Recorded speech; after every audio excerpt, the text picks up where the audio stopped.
You're still watching The Pulse on the Joy News channel on Multi TV. Let's now do some regional politics. And ahead of the elections, there was talk of Operation Eagle Eye. The NPP was quite vociferous about moves by the opposition or the opponents to compromise the elections. But now we're done. The results are in. Did it play any role in all of this? The man to help us understand and appreciate what happened in the Volta region, especially with the results, is the chairman for the NPP, John Peter Amewu. And forgive me for the hesitation because I still don't know which one to mention, Jean-Pierre or Jean-Peter. Mr. Amewu, thank you for coming today. Thank you. Help me. Which one shall I say? Are you Jean-Pierre? Well, if you are from a French-speaking country, you can decide to call the name Jean-Pierre. If you're an English-speaking country, Jean-Peter is my name. It's fine. Yes. So we can call you Jean-Pierre Amewu. Fine. There's nothing wrong about that at all. Okay, that's fine. Yeah. We're done with the elections. That's true. How did you find it? How was the process for you? How your campaign went and the results? Well, first of all, it was very interesting. Let me use this opportunity to thank especially my constituency chairman, the chiefs of Volta region, and the teaming youth that supported the agenda. What happened was all about planning. About 2 years ago, a group of 15 people met in Sogankope, and we decided to put on an agenda called Agenda 330. We were committed with the regional executives, constituency chairman, that we were going to follow on this roadmap. And that was exactly what we did. So planning was a secret, and planning was what delivered the results. Okay, you say Agenda 330. What does that mean? Agenda 330 actually was aiming at 3 seats and 30% of the nominal votes. That was the driving factor. But Agenda 330 is, in its real term, it's 20%. We had two models that we ran. We ran the possible model and then the advanced model. The possible model was giving us 19%, and with the advanced model was a 30%. So we realized that we were within the possible model, and because we planned and we tried to execute it, and that is why we were able to achieve this. Okay, but I look at the numbers from the elections in 2016. You didn't get 3 seats. Neither did you get 20% of the votes. Precisely, we did not get 3 seats, but we were just getting the 3 seats. We lost the Nchumuru by 400 votes, the Nchumuru seat. The Kratchi proper seat, which was one of the seats that we were aiming at, President-elect Nana Akufo-Addo had about 10,000. Our candidate had 5,000. The votes the president had in Kratchi far exceed the member of parliament for that area, who again won the seat. The member of parliament had about 9,000.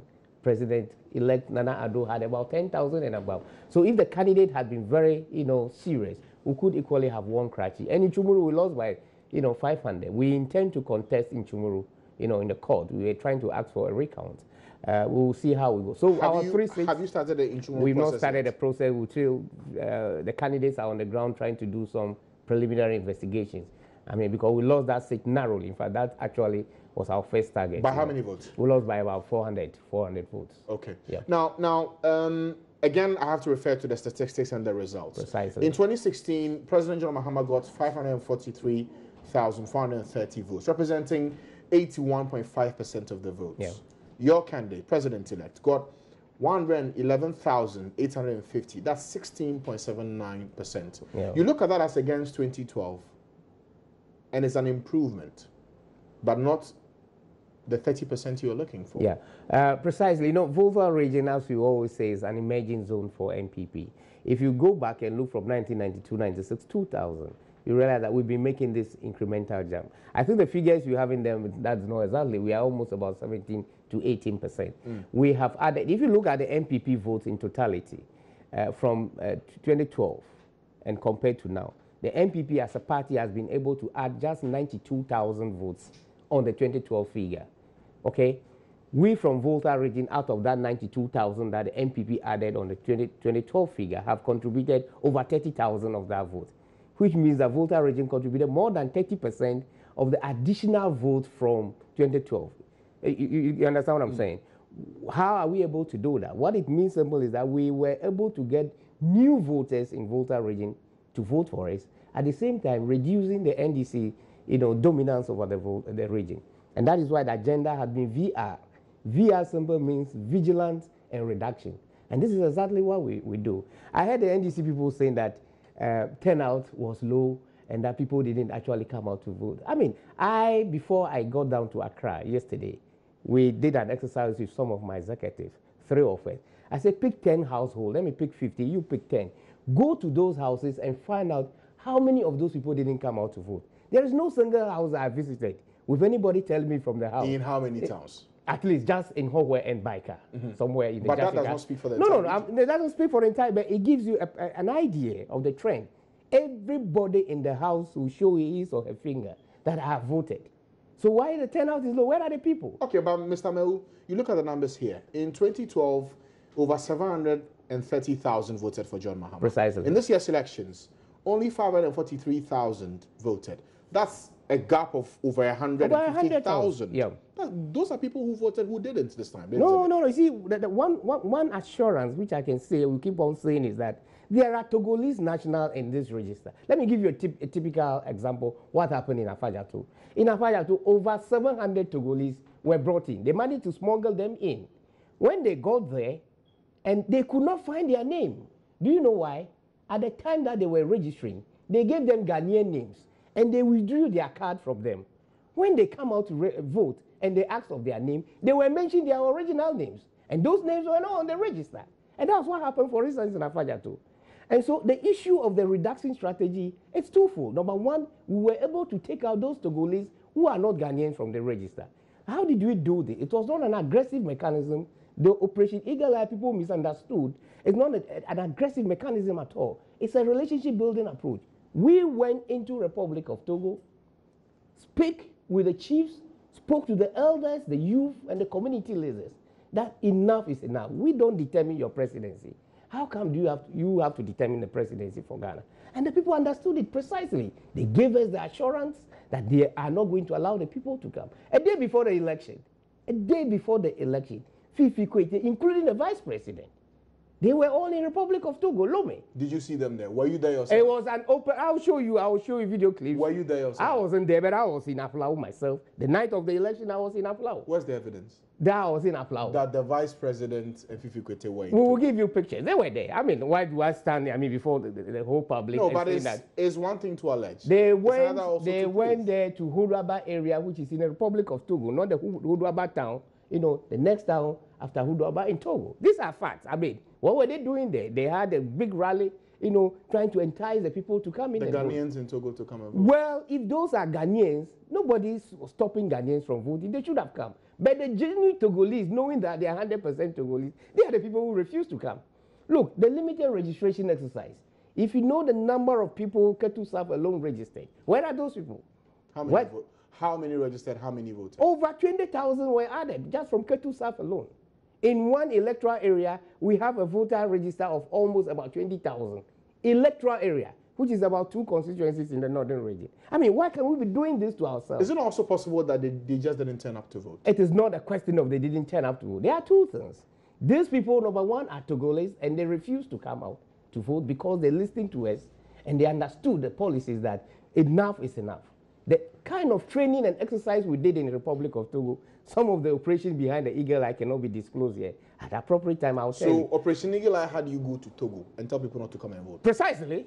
We built a relationship with the people of Togo. We went inside the Togo and we explained issue to them, and they understood it, just as the Togolese also come to Ghana. And that was what did the trick. Look, if you look at the voter behavior in Volta region from 1992 to current, it has been too irregular. If you and I agree that the population in terms of annual growth is about 2%, why is Volta region so irregular? In 1996, the voter turnout in Volta region, the valid vote cast in Volta region, was about 787,000, 1996. In 2012, the same number was repeating after a period of 12 years. I mean, what is wrong? And look at what is happening. What has happened this year, it's telling us these are the valid number of voters in Volta region. And we're going to maintain this and continue on this trajectory because this is the only way Ghana can benefit. Ghana will benefit because social amenities meant for Ghanaians will be enjoyed by Ghanaians. This number of people that we are cutting off from the voter register were the people that were subjecting the health insurance, you know, to a status that was not benefiting anybody. Are you saying this only because you won this election? Because some say that if you had lost, your argument would have been different. Precisely. When I got into this game and I was elected as regional chairman, what I said was we're going to win this election. I knew I've been in Volta region for far too long. I have been in Volta, so I knew we were going to win this election. The only way we can win the election is through the reduction strategy. If you go back and look at previous performances of the NPP, in 2000, President-elect then, Kufuor was able to win the election because we reduced the vote by 160,000. In 2004, the same thing. Even in 2008, NPP was winning. The first round, we were leading. There was still a reduction. So at any particular point in time that Volta region is able to reduce, the vote, it gives, a chance to But NPP. Dwaba here is here in Ghana. It's not in Togo. Who? The Dwaba area you mentioned. Hudwaba. Hudwaba is in Ghana. Yes. But there's a village, I'm saying, the village after Hudwaba, that is in the Republic of Togo. Which village is that? You pass there, you go to Agwenyive and all. It's near Agwenyive. Hudwaba is in the Republic of Ghana. Hudwaba is not in Togo, not at all. But you see, Aflao, I hope you find the time and come. It's so interesting. If you get to Hudwaba, you cross, you don't even cross. Just there are houses here, and then the other side is the Republic of Togo. I mean, that is how the area is. So people just move it. But they admitted that they are Togolese. They admitted that they are Togolese. There are some who say that, look, you blow this Togolese issue out of proportion. Why? Because if you sell that long and hard enough, it deters people who genuinely are in Ghana and are Ghanaians. Ghanaians who are in Togo to come to Ghana and come and vote. No. You virtually discourage them from coming. Not at all, because we encourage Ghanaians living in the Republic of Togo to come out in their numbers and vote. I have been to Togo not less than 16, 20 times during this period, even to campaign. The people in NDC in Aflao knows that I go to Lome to campaign. Well, we tell the people that, look, if there is economic boom in Ghana, the overflow is the benefit to the Togolese. They themselves admitted it. So to the few Togolese that comes out to vote who are Ghanaians living in Togo, I can assure you that they voted for NPP. Because they complained to us that the border activities, the traffic density had tremendously reduced during these 4 years under President Mahama. So the benefit of Togolese Ghanaians living in Togo voting for NPP is quite huge, and that's exactly what happened. We do not use the Eagle Eye project or just make noise or the fact that, no, Togolese should not come to vote and that might drive away genuine Ghanaians. Not at all. Those who do not turn out to vote are 100% Togolese. The first time you spoke about the issue of cross-border people coming in to vote, you mentioned a certain road that was constructed from some parts of the Volta region heading into Togo, a direct road, the promise of people having electricity. What happened on election day in that area? I'm just curious. I placed guys there. That is right in my constituency, Likpe Mate, Todome. That road was contracted by our good friend Bevulo Latte. We placed people there. They could not come. At Vlipos, nobody could cross. Okay? And we knew that there were an attempt to open up. Look, for the first time in the history of these 8 years under NDC, the bit zero was open to public, 100%. And then you can see a lot of inflows, in and out of people coming in. But we made these people understand the fact that you don't have to vote. If you can vote, you only vote because you are a Ghanaian. And I'm sure that that was what did the trick. So now the elections are done. You set out a target. You partly met it. That's your assessment. Narrowly met it. What's next? Well, what's your plan now for the region? The next plan for the region is, NPP is elected into government. We need to come together as a region. A lot of things has gone over the last 4 years, last 8 years. Development projects that the NDC talked about are non-existent. Currently, if you talked about even the Eastern Corridor, I mean, there's nothing good to talk about the Eastern Corridor. An asphalted concrete that is laid within a period of 6 months had gone bad already. The road is a complete failure.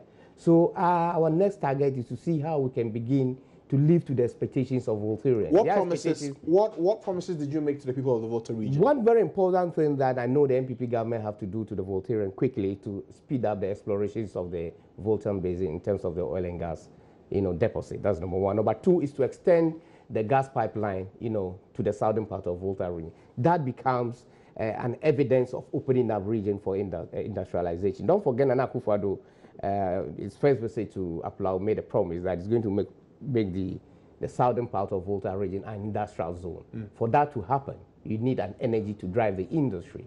And the only way we can get that is if the gas pipeline is extended to that area, to make the industries have access to Because energy. One other thing that's come up is the issue of the tidal waves that came up, I think late last year into this year. It was quite major. We did a whole documentary on it. Lots of people displaced. What are you going to do for them? Well, I know as a party, we're going to do cost-value reconciliations to find out if it is you know, very appropriate to relocate or just to build. What about sea defense? Yeah, if you're going to build a sea defense, this is what I'm saying. We need to do cost-value reconciliation. If it's going to be very expensive to relocate the people, then of course maybe it's better you concentrate on, you know, relocation than building.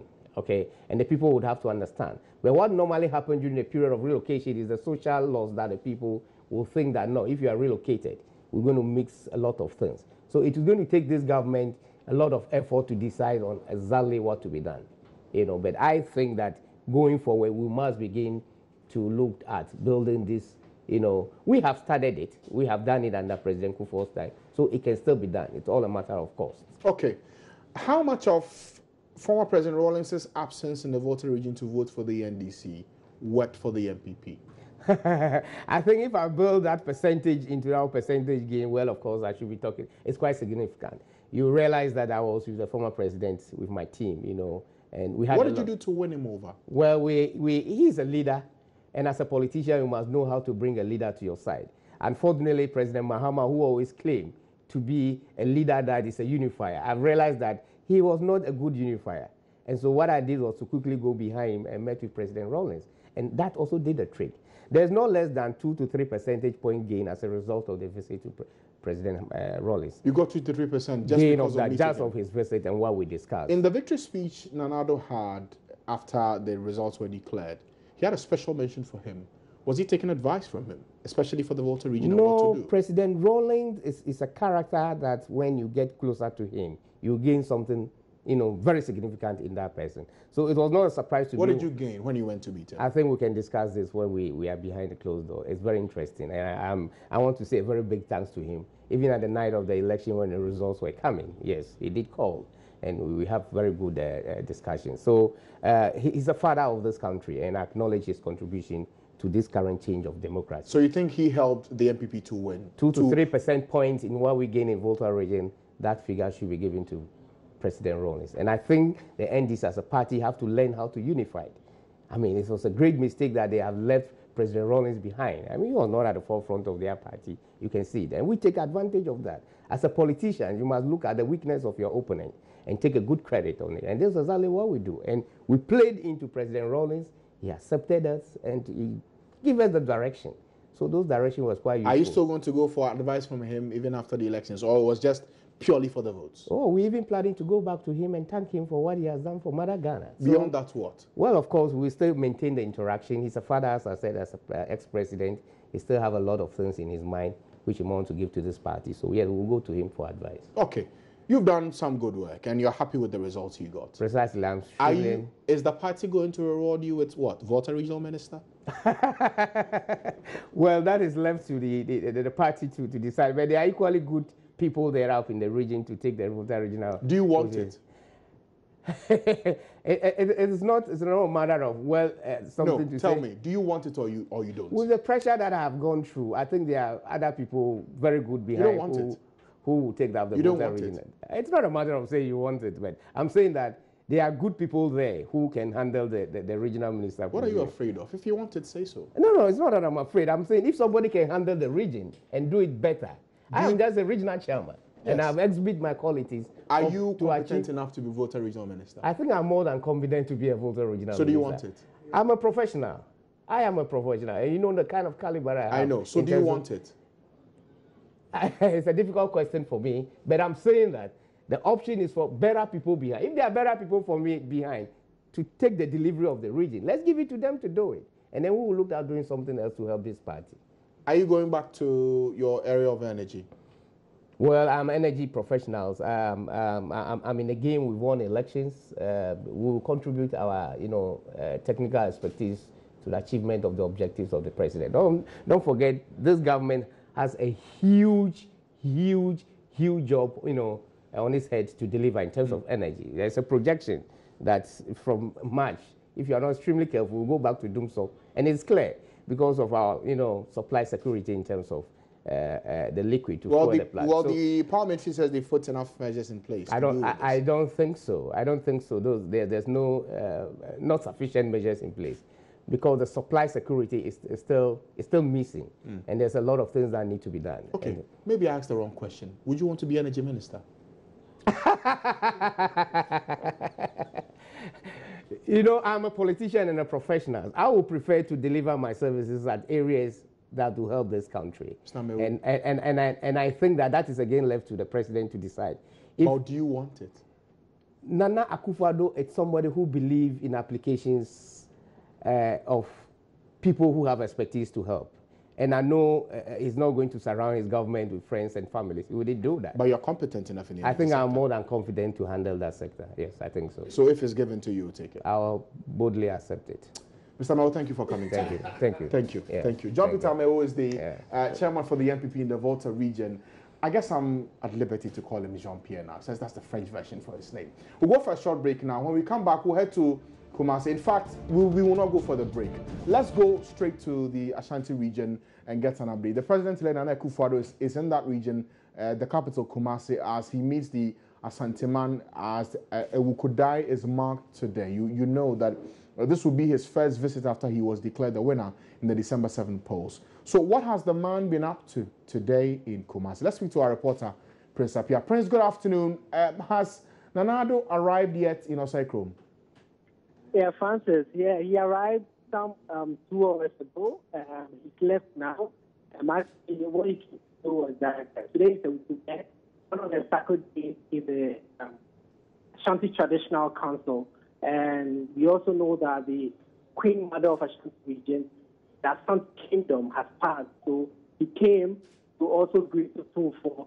And again, in addition to that, he made that statement that before he went into this particular election, came there to see the blessing of Asanteman and then Otumfuo. So he's won, and right that he comes back and then come and tell Otumfuo that this is what has come, victory has come. And speak his blessings as he, man the affairs of the country starting 7th January. So actually, that's what he came to do. And then he promised that all the things that he made on the campaign trail, he is going to deliver.